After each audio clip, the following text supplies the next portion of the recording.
yang telah begitu banyak memberikan nikmat sehingga kita dapat berkumpul di majelis jan kitab Irsadul Ibad oleh Bapak Guru dan orang tua kita, Bapak Ustadz Umar Ngali. Yang kedua, tadabbur Al-Quran. Yang ketiga, salawat dan doa penutup. Selanjutnya saya persilahkan kepada Bapak Ustadz untuk sambutan dan memulai kajian kitabnya. Waktu dan tempat dipersilahkan. Terima kasih Bapak. Bismillahirrahmanirrahim. Assalamualaikum warahmatullahi wabarakatuh. Waalaikumsalam warahmatullahi wabarakatuh. Alhamdulillahirabbil alamin. Allahumma shalli ala sayyidina Muhammadin wa ala ali sayyidina Muhammad. Yang kami hormati Bapak-bapak yang pada malam hari ini, alhamdulillah kita bersyukur kepada Allah Subhanahu wa taala atas nikmat iman, Islam dan nikmat sehat wal afiat sehingga kita bisa hadir di majelis ilmu. Mudah-mudahan yang menjadi niat dari bapak-bapak semuanya yaitu tolabul ilmi atau menuntut ilmu, mendapatkan keridhaan, mendapatkan rahmat dari Allah Subhanahu wa taala. Sebagai bentuk rasa syukur kita mencari ilmu. Karena di dalam ilmu ada yang namanya nur Allah. Karena dalam mencari ilmu, nur Allah turun. Dengan nur Allah turun nanti akan membimbing hati kita sehingga bergerak menuju kebaikan. Itu salah satu fadilah menuntut ilmu. Dengan ilmu kita tahu yang dulunya tidak paham menjadi paham. Yang dulunya sudah paham tambah paham. Sehingga dengan amal yang kita kerjakan, insya Allah amal kita diterima. Karena amal didasari dengan ilmu. Kalau amal nggak dengan ilmu, ya sia-sia. Sebenarnya begitu. Karena apapun ada aturannya. Mudah-mudahan pada malam hari ini kita termasuk golongan orang-orang yang bisa berilmu dan beramal. Selanjutnya, sholawat teriring salam kita sanjungkan kepada junjungan kita Nabi besar Muhammad SAW yang merupakan uswah sekaligus qudwah dan sekaligus kita harapkan syafaatul usmah beliau hari kiamat kelak. Amin amin ya rabbal alamin. Pada malam hari ini kita lanjutkan kajian bab tentang sabar menghadapi musibah atau bala. Masih ada beberapa hadis yang belum tersampaikan. Bismillahirrahmanirrahim. Ma usiba bi musibatin fal yadkur musibatu bi fa innaha a'zamul masaib. Siapa yang ditimpa musibah, ditimpa bala, ditimpa ujian, dalam bahasa Arab bala bahasa kitanya ujian, maka hendaknya mengingat musibah ketika kematianku, kata Rasulullah. Karena kematianku itu sebesar-besarnya musibah bagi setiap orang mukmin. Jadi kita sebagai orang mukmin, orang beriman atau orang muslim, orang Islam. Islam itu masdar. Mukmin itu fa'il atau pelaku, orang yang beriman. Kalau muslim orangnya, kalau Islam masdarnya, kata bendanya. Maka kata Rasulullah, hendaknya kalau kita ditimpa musibah itu ingat dengan kematian sang Nabi atau Rasulullah. Karena kematian Rasulullah itu benar-benar sebesar-besarnya musibah ya waktu Rasulullah meninggal. Maka kita kalau ke sana, kalau kita ingat Rasulullah meninggal, ketika kita ditimpa musibah, insya Allah enteng Pak. Insya Allah enteng.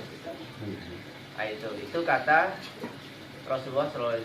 Sekarang kalau Qadhi Husain, Qadhi itu artinya hakim atau jaksa kalau dalam bahasa Arab. Husain berkata, wajib atas tiap orang mukmin merasa sedih atas kematian Rasulullah, melebihi daripada sedihnya jika kehilangan dunia dan kedua orang tuanya.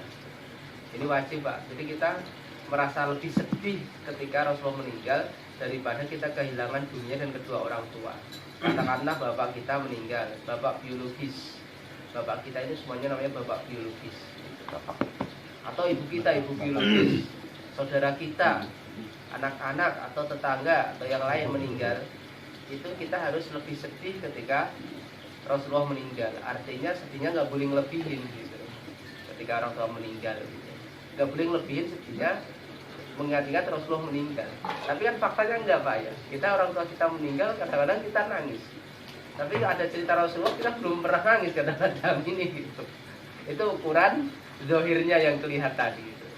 Makanya kalau kadang kita bersolawat lagi mahalul qiyam, nanti kalau kita terbiasa lama-lama akan menangis, meneteskan air mata. Padahal mahalul qiyam itu bukan mengingat Rasulullah meninggal, tapi menyambut kedatangan Rasulullah mahalul qiyam itu artinya. Apalagi melihat atau kita tahu ceritanya Rasulullah ketika meninggal, maka harusnya itu kita menangis sekali, atau kita bersolawat menangis paling enggak gitu. Karena itu bukti gitu. Jangan sampai nanti kita orang-orang terdekat kita meninggal kita menangis, kita pasti menangis itu sedih. Tapi ketika membaca Quran atau ketika ingat Rasulullah belum pernah menangis, ini harus dilatih Pak, pelan-pelan. Kita latih pelan-pelan. Karena untuk mengamalkan hadis ini, karena di sini dibilang ketika orang Muslim atau orang mukmin harus merasa lebih sedih ketika Rasulullah meninggal daripada kehilangan dunia dan kedua orang tuanya. Sebagaimana wajib juga atas seorang mukmin itu sayang dan cinta kepada Nabi melebihi cintanya kepada dirinya, keluarganya dan hartanya. Karena urutan cinta itu pertama harus kita mahabbah itu kepada Allah Subhanahu wa taala, terus Rasulullah, baru yang lain. Enggak boleh melebihi, Pak. Kalau kita nggak bisa dalam bentuk ekspresi melebihinya, maka kita dalam bentuk niat, harus punya niat dalam hati. Pokoknya pertama yang harus saya cintai, saya saya idolakan harus pertama Rasulullah. Setelah Allah Subhanahu wa taala, Rasulullah harus itu. Baru keluarga, bapak, orang tua gitu. Begitu juga sedih, ketika kita sedih banget itu harus nggak boleh melebihi sedihnya ketika mengingat Rasulullah ketika meninggal. Makanya caranya ya tadi mohon sekali kita harus benar-benar merenungi ketika momentum sholat apa terserah, mau sholat subuh, mau sholat tahajud, mau sholat duha, atau ketika tengah malam di dalam kesunyian baca Quran sendiri kita mempraktekannya. Waalaikumsalam warahmatullahi wabarakatuh. Lahan lahir lama gak ketemu.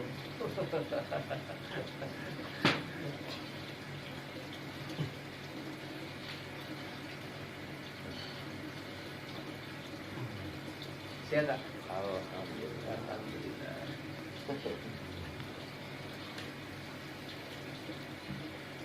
Saya lanjut Pak Heri ya. Lanjut.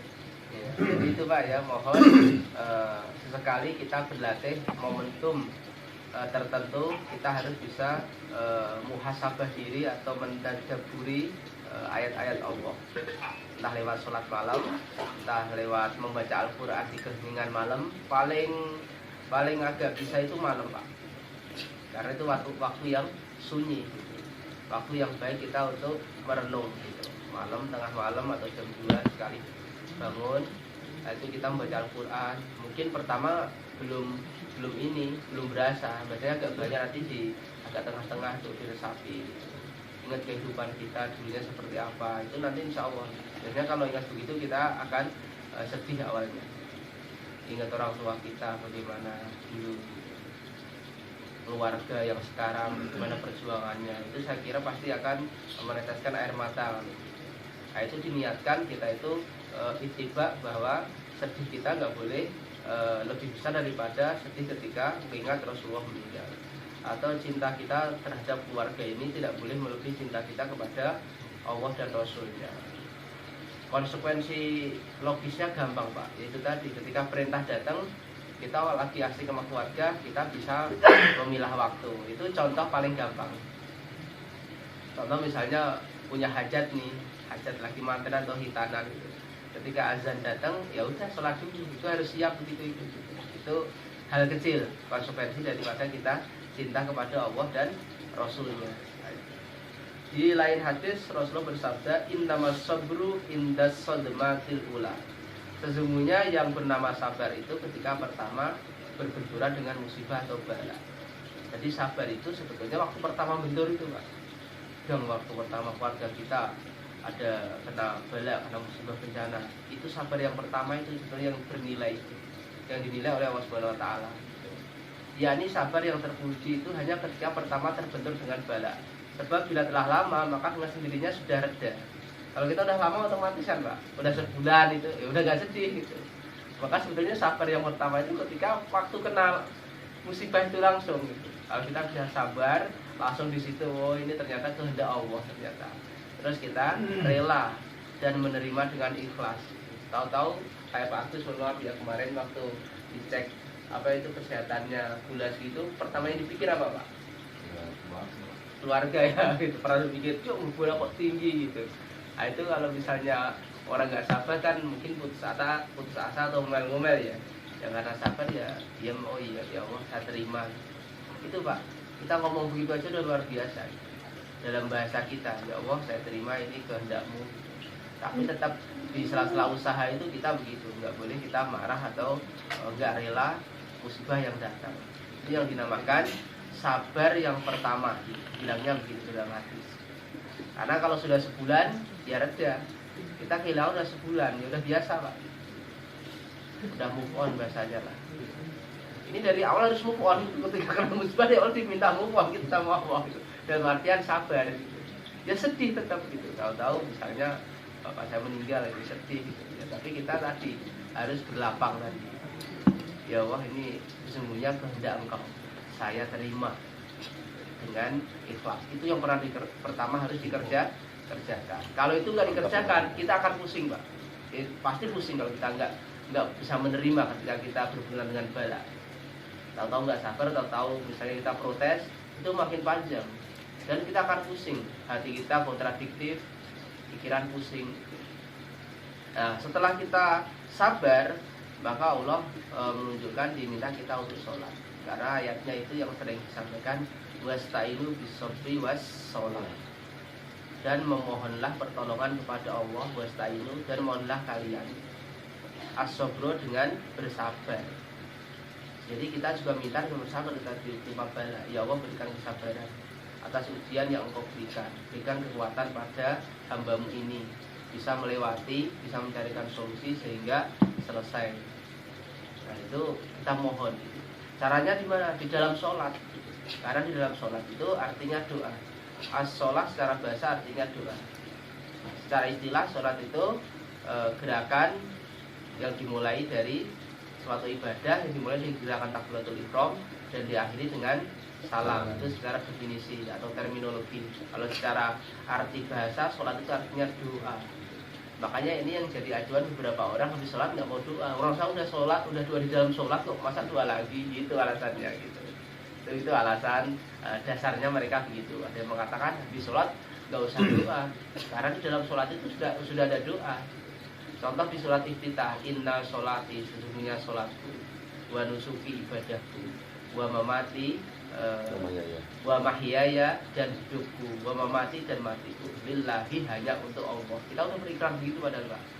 Udah kita ikrar dalam doa iftitah itu, inna sholati, sholatku, wa nusuki, ibadah-ibadah apapun, yang mahdoh maupun wiru mahdoh, wa mahyaya hidupku, wa mamati matiku, lillahi itu semata-mata untuk Allah, lillah. Maka kita kesukaannya apa? Lillah, untuk Allah. Rabbil alamin, Tuhan semesta alam. La syarika lahu, tidak ada sekutu baginya. Wa bidzalika, dan dengan itu umir itu saya diperintah untuk tidak menyebutkan Allah maksudnya. Karena besar-besarnya dosa itu menyebutkan Allah. Dosa yang lain besar, tapi paling besar adalah menyekutukan Allah. Dosa yang lain masih mungkin untuk diampuni kalau kita tobat secara taubatan nasuha. Kalau syirik itu lebih panjang. Di sisi lain ayat dibilang nggak diampuni, sulit untuk diampuni syirik. Tapi kalau nggak hafal itu dengan itu dia tuh nggak tahu. Maksudnya Pak? Kalau nggak hafal itu Artinya? nah, Nggak apa-apa. Waalaikumsalam. Oh nggih Pak, jemput nggih. Kopi dulu Pak. Masuk dulu. Singkong Pak, singkong. tapi dengan niat itu udah Cukup Pak? cukup ya. Iya, walaupun kita nggak ngerti artinya, nggak apa-apa. Tapi kalau kita supaya bisa meresapi kan harus paham apa yang kita ucapkan Pak, paham maknanya. Nah itu dalam tataran kita belajar. Makanya nanti kita ini lama-lama Pak Agus paham bahwa kita sholat itu maksudnya begitu. Kita memasrahkan kepada Allah itu sholat kita, ibadah kita, hidup kita, mati kita semua diserahkan kepada Allah. Itu ikrar begitu. Itu tiap hari kita kerjakan. Mudah-mudahan kita pelan-pelan tahu maknanya sehingga meresapi ketika ngomong Inna sholati wa nusuki wa mahyaya wa mamati lillahi rabbil alamin. Itu hati kita ingat Allah, semuanya milik Allah. Nah, itu kita dianjurkan hati sabar itu kita mohonnya dengan sabar dan mendirikan sholat. Wa innaha lakabiratun, tapi sholat itu sangat berat. Illa ala khoshin, kecuali orang-orang yang khusyuk, yang punya niat bulat sholat itu. Ya kan kita kadang-kadang ini Pak ya, lagi apa sholat, wah berat banget gitu. Iya, kerjaan. Maka kalau misalnya kita terasa berat Pak, kita harus ingat, ya Allah sesungguhnya semua ini Engkau yang kasih. Bahkan yang saya cari siang malam ini Engkau yang memberi gitu. Padahal Engkau minta saya untuk sholat, harus ditinggalkan kan. Yang mau memberi semuanya diberi sama Dia. Dari mulai kita bangun sampai tidur lagi kan semuanya Allah kasih. Rezeki yang kita cari sebanyak itu kan sebetulnya kalau kita bukan ngitung Pak ya, kalau kita pikir secara matematik kita makan sepiring 2 piring. Itu kalau kita bekerja sebulan kalau untuk makan aja kayaknya ya lebih-lebih kan Pak ya, kayaknya gitu. Apalagi yang punya usaha mungkin bahkan surplus gitu. Padahal kita makan aja sepiring untuk ibadah cukup gitu.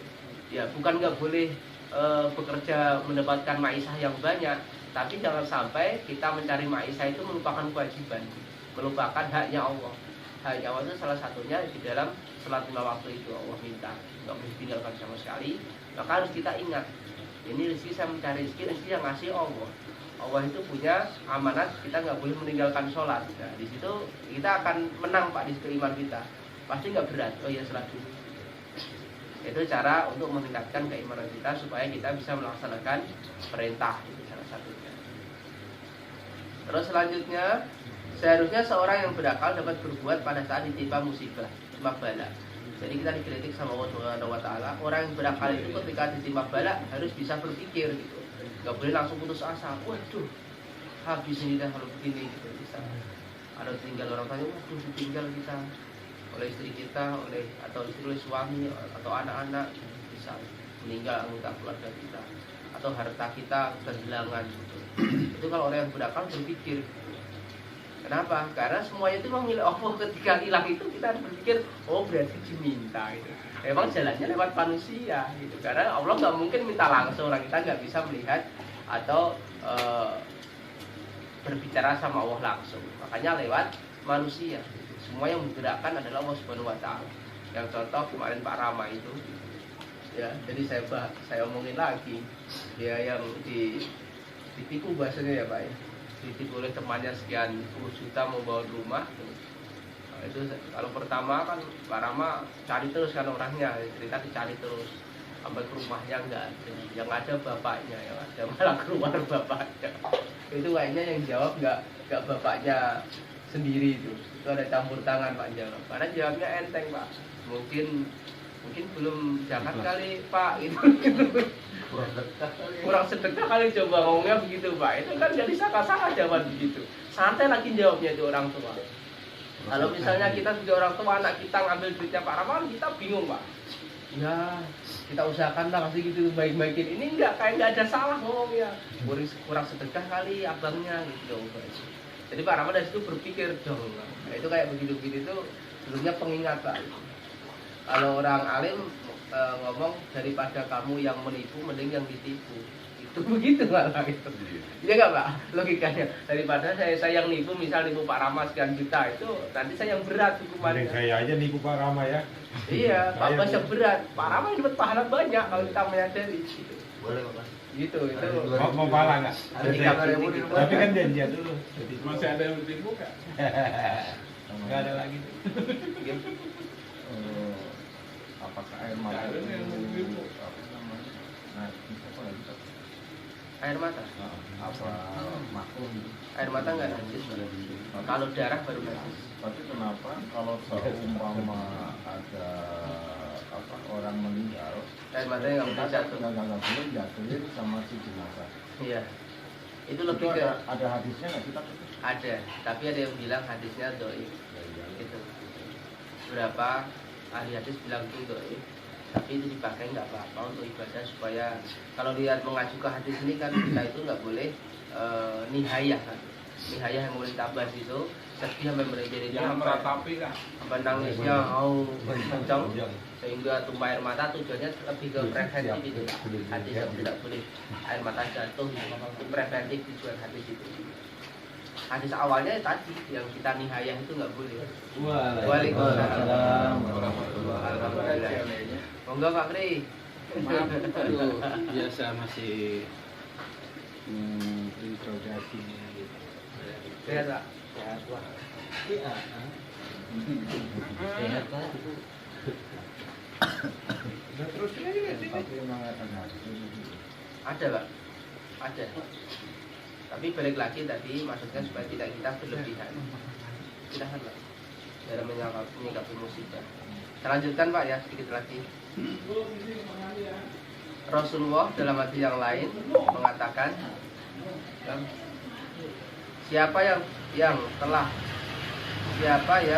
kematian 3 anaknya belum balik, jadi kita kehilangan anak meninggal, misal punya anak meninggal, maka mereka akan menjadi dinding atau hijab dari api neraka. Ini Pak juga punya faedah nih. Jadi misalnya kita punya anak kecil, dia belum balik sudah meninggal, katakan baru balita umur berapa atau meninggal, atau baru lahir meninggal, itu kan sedihnya minta ampun Pak, pasti ya kan kalau secara logika. Nah itu di sini punya faedah yang luar biasa Pak. Mereka akan menjadi pelindung atau dinding atau hijab dari api neraka. Artinya nanti menolong orang tuanya itu, si anak itu, dia belum balik, meninggal tahu-tahu di bawah 5 tahun. Kalau dibalik antis melahirkan meninggal. Wah itu syahid. Iya, orang tua kalau seorang ibu habis melahirkan atau ikut meninggal syahid dia. Gitu. Nah itu saya telah pokoknya berapapun kita kehilangan anak, misalnya meninggal di anak kecil nih, kan beberapa dari saudara kita ada yang anaknya masih kecil meninggal, tahu-tahu tetangga kita, itu sebetulnya menjadi hijab, menjadi pembatas, menjadi dinding dari api neraka. Jadi nanti bermanfaat, dia menolong orang tuanya ketika misalnya kita mau masuk neraka itu batal gara-gara tadi kita ditolong atau disafati oleh anak kita yang meninggal waktu kecil. Tapi itu jangan didesain ya, itu kan karena musibah, karena pengen masuk surga. Iya, anaknya diracuni meninggal, itu dia nggak boleh gitu. Dalam keguguran juga sama tak? Termasuk itu keguguran, Karena belum balik. Karena kita apakah itu berlaku untuk orang tua yang bagaimana ini? Enggak, di hadis nggak disebutkan orang tua mukmin atau nggak mukmin, nggak disebut Pak. Jadi aman. Tapi itu balik lagi begini ya, balik lagi. Kalau kita berbicara di luar orang mukmin, ya itu nggak bisa tetap. Iya. Apa maksudnya orang tua yang maksudnya yang bantuannya itu orang tua Nakal apa enggak? Gitu aja lah Pak Agus. Biasa ini mau bahasa nakal aja. Enggak itu. Ntar nggak selesai. Nakal Pak Ustadz. Ya nakal bahasanya. Kalau dia walaupun nakal, dia udah pernah bersahadat, ya aman. Yang penting ini omongan kita adalah dia seorang yang muslim, mukmin. Kalau kita ngomongan, kalau orang Kristen gimana? Enggak masuk pembahasan. Walaupun dia meninggal anaknya, itu pembahasan. Karena dia udah mengingkari. Tapi kalau seorang Muslim kan dia udah bersaksi, bersahadat, itu aman gitu Pak. Tahu-tahu putranya atau putrinya meninggal sebelum balik, baru melahirkan atau keguguran. Tapi jangan itu nggak main-main. Pak Agus. makanya sering bilang Makanya. udah ada ide. Kalau kita paham ke sana Pak, maka tadi yang dibilang sabar itu adalah pertama kali terbentur musibah depan. Itu kita bisa Pak, bisa akal kita bisa mencerna kalau kita ingat ke situ. Oh iya, ini merupakan kehendak Allah ini. Kalau saya punya anak kecil, punya anak kecil, tahu